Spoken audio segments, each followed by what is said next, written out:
আমাদের নবাব বাহাদুরের কাছে ত্রৈমাসিক খাজনা জমা পড়েছে। কয়েকটি রাজ্য খুব তাড়াতাড়ি যথেষ্ট খাজনা দিয়েছে, কিন্তু কয়েকটি রাজ্য সেই দিক থেকে পিছিয়ে আছে। তাই নবাব বাহাদুর এগিয়ে থাকা রাজ্যকে পুরস্কৃত করবেন। সবার প্রথমে আমি ডেকে নেব কৃষ্ণনগরের রাজা কৃষ্ণচন্দ্রকে। বরাবরের মতো এবারও কৃষ্ণনগর থেকে আসা খাজনা আমার দরবারে অনেক আগে পৌঁছেছে এবং আমি তাতে ভীষণ খুশি। নবাব বাহাদুর উপহার স্বরূপ কৃষ্ণচন্দ্রকে তুলে দিচ্ছেন 1000 মোহর। সাবাস কৃষ্ণচন্দ্র, তোমার রাজ্যে এত ভালো ফলন, এত ভালো মৎস্য চাষ, উন্নয়নে আমি খুশি। এই নাও তোমার পুরস্কার। ধন্যবাদ ধন্যবাদ জাহাঁপনা, ধন্যবাদ। মহারাজ, আপনার সম্মান মানে আমাদের রাজ্যের সম্মান। আজ আমাদের চাষি ভাই জেলে ভাইয়ের পরিশ্রমের ফসল আমরা পাচ্ছি। ঠিক বলেছ গোপাল, আর এর জন্যে সব থেকে বড় ভূমিকা কিন্তু আমাদের বিজ্ঞানীর। ঠিক বলেছেন মহারাজ, বিজ্ঞানীর যুগান্তকারী আবিষ্কৃত সার এবং মাছেদের খাবারে আজ এই সম্মান। এরপর ডেকে নেব বর্ধমানের রাজাকে। তোমরাও বেশ যথেষ্ট খাজনা দিয়েছো, তাই তোমরা পাবে 500 মোহর উপহার।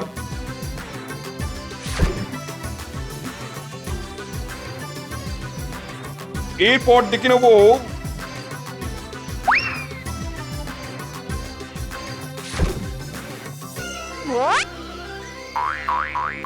সব শেষে আসবে খাম্বাজ রাজ। খাম্বাজ রাজ্য থেকে এবার প্রাপ্ত খাজনার পরিমাণ খুবই নগণ্য, তাই শর্তানুযায়ী আমি খাম্বাজ রাজ্যের থেকে 500 বিঘা জমি শাস্তি স্বরূপ কেড়ে নিলাম।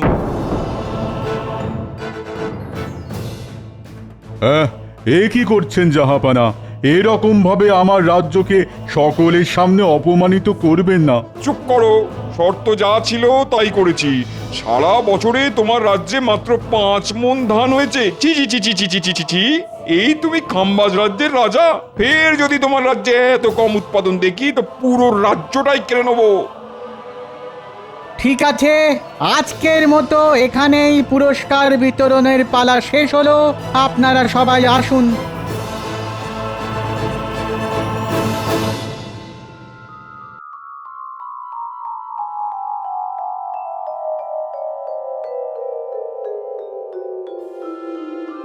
হায় হায় হায় হায় হায় হায়, আমার কি সর্বনাশ হলো!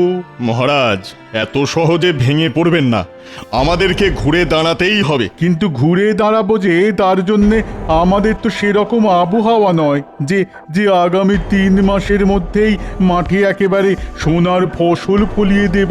দেখুন মহারাজ, কৃষ্ণচন্দ্রের রাজ্যের মাটি আর আমাদের রাজ্যের মাটির মধ্যে এমন কোনো আহামরি পার্থক্য নেই। তবুও কৃষ্ণচন্দ্রের রাজ্য আমাদের থেকে শতগুণে এগিয়ে। তার কারণ ওদের রাজ্যের জমিতে ব্যবহার করা সার এবং পরিচর্যা, পুকুরে দেওয়া মাছেদের খাবার, এই সব কারণেই ওই রাজ্যের উৎপাদন বেশি। তাহলে এক্ষুনি কৃষ্ণনগরের কাছে ওদের চাষ আবাদের পদ্ধতি বিস্তৃত বর্ণনা জানতে চেয়ে চিঠি লিখে পাঠাও। না মহারাজ, কৃষ্ণচন্দ্র কখনোই আমাদেরকে ওদের রাজ্যের সমৃদ্ধির গোপন রহস্য নিজে থেকে বলতে চাইবে না। তাছাড়া ছলে বলে কুশলে কৃষ্ণচন্দ্রকে রাজি করানো গেলেও মাঝে বাধা হয়ে দাঁড়াবে ওই গোপাল। তাই জন্য অন্য কোনো উপায়ে সব জানতে হবে। পেয়ে গেছি কোন মন্ত্রী।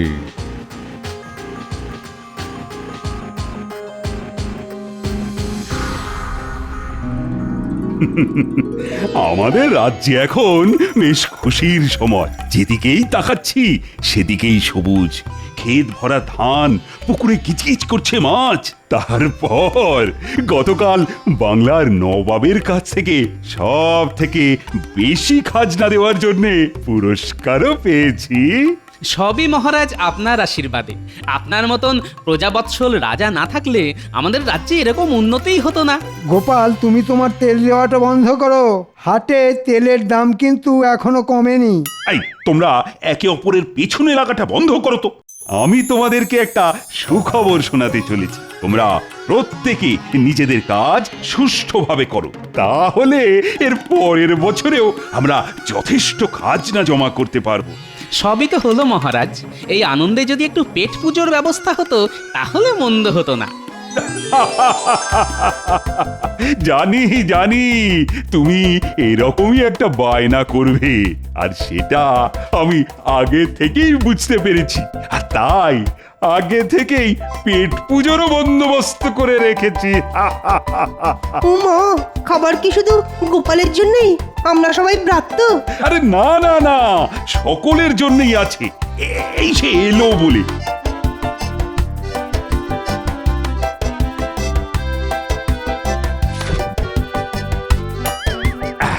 তোমাদের সকলের জন্য 1 হাঁড়ি করে দই আর 1 হাঁড়ি করে রসগোল্লার ব্যবস্থা করেছি, তাও আবার ভোলা ময়রার দোকানের। সাধু সাধু।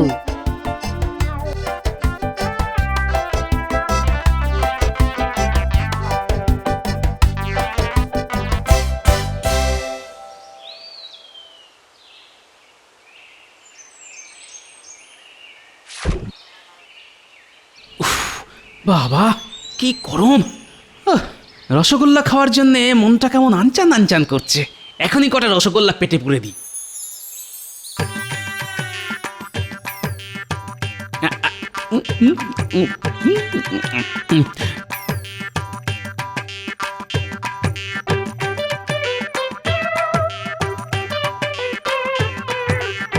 এটা কি রে?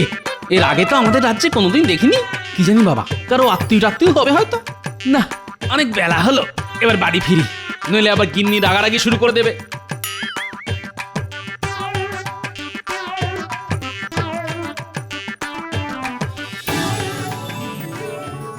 ওই গো, ও গিন্নি, কোথায় গেলে গো? গিন্নি, ও আসছি গো আসছি, কানের মতো খেয়ে নিল। এই দেখো গিন্নি কি এনেছি, দই রসগোল্লা মহারাজ দিয়েছেন। ওই দেখি দেখি দেখি, ইমা, এত বড় হাঁড়িতে মোটে একটা রসগোল্লা। এই মরেছে, খিদের চোটে তো সব খেয়ে ফেলেছি। কি গো চুপ করে আছো কেন? বাকি রসগোল্লা কোথায় গেল? ইয়ে না মানে, হ্যাঁ মানে ওই পথে আস্তে আস্তে খুব খিদে পেয়েছিল তো, তাই খেয়ে ফেলেছি গিন্নি। কি তুমি এটা পারলে? ঘরে একটা জল জ্যান্ত বউ থাকতে তুমি সব কটা রসগোল্লা খেয়ে নিতে পারলে? আহ গিন্নি, সব কটা তো খাইনি। দেখো দেখো, এখনো একটা রসগোল্লা তোমার জন্য আছে গিন্নি। ওটাও আমার জন্য রাখার কি দরকার ছিল শুনি? তুমি নিজেই তো খেয়ে নিতে পারতে। এই দেখো, রাগ করছো কেন? আমার আমার মান তো শোনা, রাগ করে না। গিন্নি, আমি তোমাকে ভোলার দোকানের রসগোল্লা কিনে খাওয়াবো। হ্যাঁ, রাগ করেন না শোনা মনা। ও গিন্নি, কি গো? ভাল লাগে না, যাও। এই ছাড়ো। ও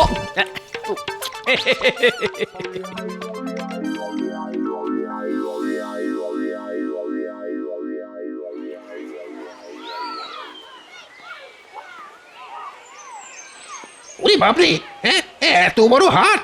আমাদের মহারাজের এসব দেখলে তো একেবারে চোখ ছানা বড়া হয়ে যাবে। আগে আগে সব কিছুর দামটা একবার যাচাই করে নিতে হবে। হ্যাঁ ভাই, ও ভাই, চাল কত করে ভাই? কোন চাল নেবেন বলুন? জয়া রত্না 1 টাকা কেজি, আর বাঁশকাঠি 1.5 টাকা, আর দেরাদুন গোবিন্দভোগ 2 টাকা করে কেজি। ওরে বাবা, এত সস্তা! হ্যাঁ, আমাদের ওখানে তো ওই গোবিন্দভোগ চালই 4 টাকা কেজি। নিশ্চয়ই উৎপাদন বেশি হওয়ার কারণে দামও কম। হ্যাঁ। কি দাদা, কি ভাবছেন? কি চাল দেবো বলুন বলুন? না দাদা, আজ থাক, পরে একদিন আসবো।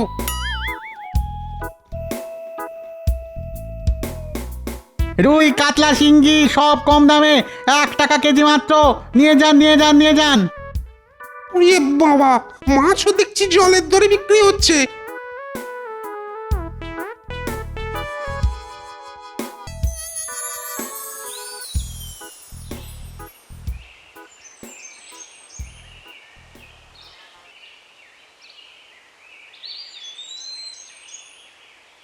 এই যে চাষি ভাইয়েরা, এদিকে এদিকে এদিকে একটু শোনো।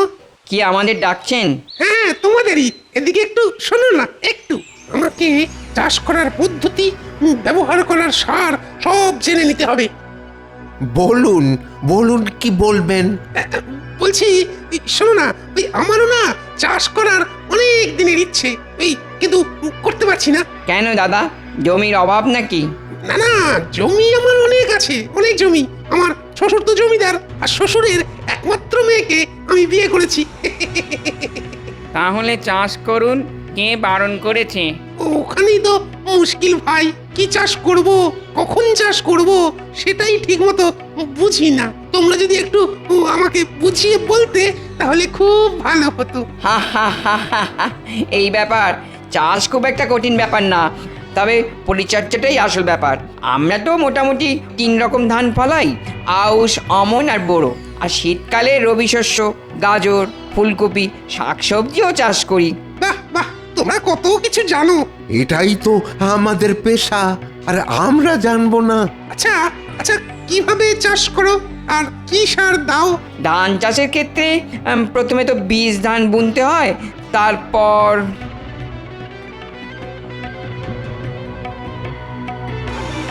বাহ বাহ, তোমাদের কাছ থেকে অনেক কিছু জানতে পারলাম। ধন্যবাদ ধন্যবাদ চাষি ভাইয়েরা। এতে এতে ধন্যবাদের কি আছে? হ্যাঁ, এবার শুধু মাছ চাষ করার পদ্ধতিটা রপ্ত করতে হবে, তারপর খাম্বাজ রাজকে সব একেবারে উগড়ে দেবো। হ্যাঁ,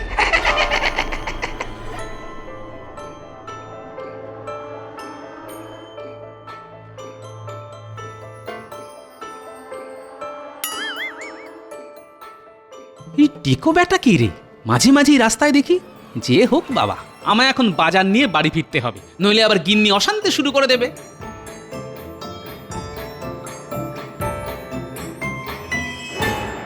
প্রণাম মহারাজ। বলো গুপ্তচর, কি খবর এনেছো? মহারাজ, আমি কৃষ্ণনগরের সব কিছু একসাথে পুঙ্খানুপুঙ্খভাবে রপ্ত করে লিখে এনেছি মহারাজ। মাছ চাষ, ধান চাষ, সব। সাবাস সাবাস গুপ্তচর, সাবাস। এবার আমাদের রাজ্য কৃষ্ণনগরের মতো ফসল ফলাবে, কৃষ্ণনগরকে টেক্কা দেবে, নবাবের হাতের পুরস্কার পাবে।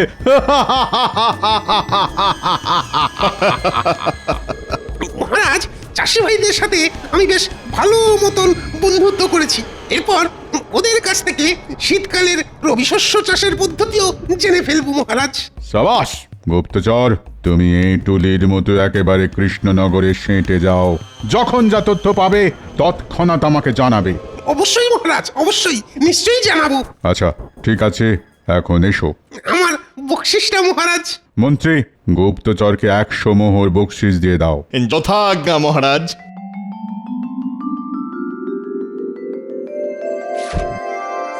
ধন্যবাদ মহারাজ, ধন্যবাদ মন্ত্রী মশাই।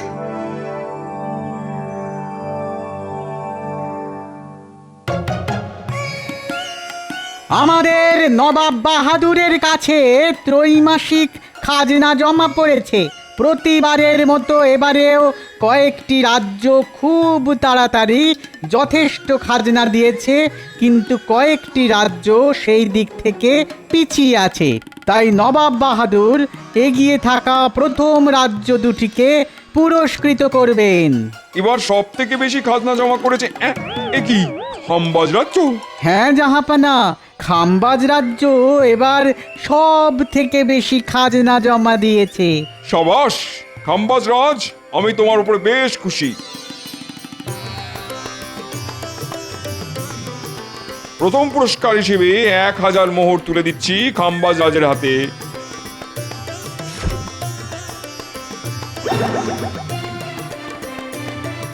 দ্বিতীয় পুরস্কার পাচ্ছে কৃষ্ণনগরের রাজা কৃষ্ণচন্দ্র। ছি ছি কৃষ্ণচন্দ্র, আমি তোমার কাছে এটা আশা করিনি। তুমি বরাবর সব থেকে বেশি খাজনা দাও, এবার কি করে খাম্বাজ রাজ্য তোমার রাজ্যের থেকে বেশি শস্য উৎপাদন করলো? হ্যাঁ, সেটা তো আমিও বুঝতে পারছি না।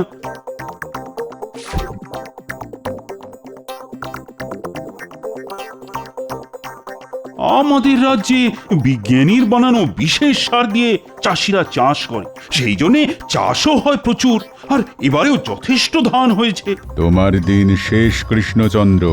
এবার থেকে আমার রাজ্যে সব থেকে বেশি চাষ হবে। সারা রাজ্য জুড়ে চাষ করব।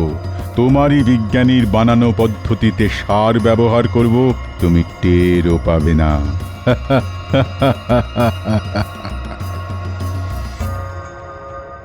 মহারাজ, আমাদের অতি সত্বর একটা ব্যবস্থা নিতে হবে, নইলে কিন্তু খুব মুশকিল হয়ে যাবে। আচ্ছা গোপাল, খাম্বাজ রাজের একটা কথা খেয়াল করলে? কোন কথা মহারাজ?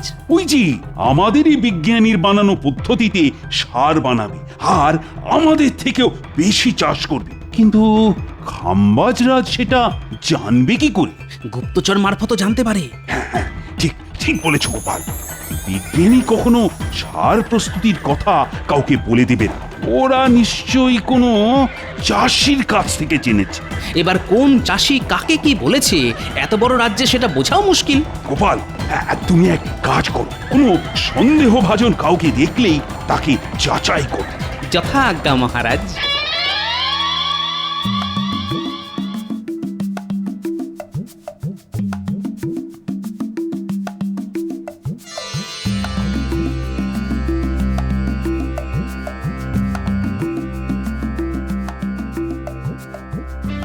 হলো কি? তুমি সেই বিকেল থেকে এদিক থেকে ওদিক আর ওদিক থেকে এদিক করছো। চিন্তায় গিন্নি, চিন্তায়। আমাদের রাজ্যে শনির নজর লেগেছে, বুঝলে? ইমা, ভর সন্ধেবেলা কি অলক্ষণে কথা বলছো তুমি? আরে অলক্ষণে নয় গো গিন্নি, সত্যি। আমাদের চাষিরা এত কষ্ট করে চাষ করে, তার ফলস্বরূপ আমরা প্রতি 3 মাস অন্তর ভালো মতন খাজনা নবাবকে দিতে পারি। কিন্তু এখন দেখছি খাম্বাজ রাজ্য জিতে যাচ্ছে। যে খাম্বাজ রাজ্যের নাম সবার নিচে থাকতো সে হচ্ছে প্রথম। উমা গো, এ কি সর্বনেশে কাণ্ড! হ্যাঁ, সর্বনাশ বলে সর্বনাশ। উনি আবার প্রকাশ্যে একরকম হুমকি দিয়েছে, ওরা আমাদের রাজ্যের উপায়ে সার বানিয়ে চাষ করবে, কিন্তু আমরা বুঝতেও পারবো না। ওমা, সে কি গো? তার মানে নিশ্চয়ই গোপনে গোপনে গুপ্তচর এসেছে আমাদের রাজ্যে। হ্যাঁ, কিন্তু কে সেই গুপ্তচর সেটাই জানতে হবে। হলেও হতে পারে, ওই লোকটা হলেও হতে পারে। কোন লোকটা? পরে বলবো গিন্নি, পরে বলবো। এখন দুটো খেতে দাও দেখি, খুব খিদে পেয়েছে।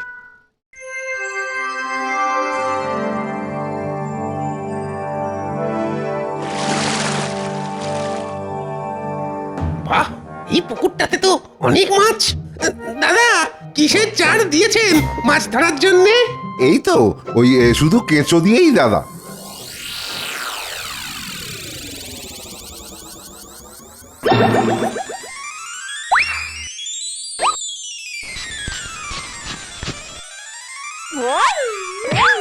আরে মদন, তুই কবে এলি? বুকে আয় ভাই, বুকে আয়। মদন? কে মদন? তুই আবার কে? মনে নেই? আমি আর তুই ছোটবেলায় কুম্ভ মেলায় গেছিলাম, তুই হারিয়ে গেছিলি, কান্নাকাটি করছিলি। কি যাতা বলছেন আপনি? আমি মদন টদন নয়। সে কি করে হয়? এক মুখ, এক চোখ। আরে বাবা, না না, আপনার কোথাও ভুল হচ্ছে। আমি মদন নই। আমার 14 গোষ্ঠীতে কারোর নাম মদন ছিল না। তাহলে তুই কে? আপনি আপনার নিজের কাজ করুন গিয়ে। আমি কে জেনে আপনার কি লাভ? হ্যাঁ, বেটা খুব চালাক, নিজের পরিচয় দেবে না। বেটা টাক গরম করে তবেই ছাড়বে। সবাইকে বলতে হবে একই রকম ভাবে টাক গরম করতে, তবে যদি নিজের পরিচয়টা দেয়।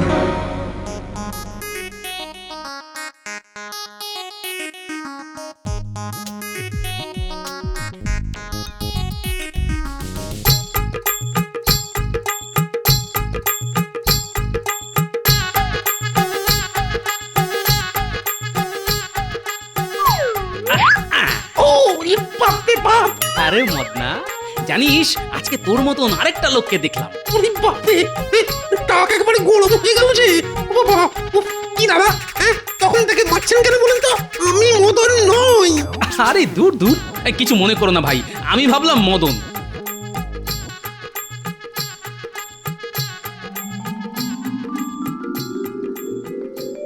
ও পুটির বাবা, এদিকে শোনো। কি বলো?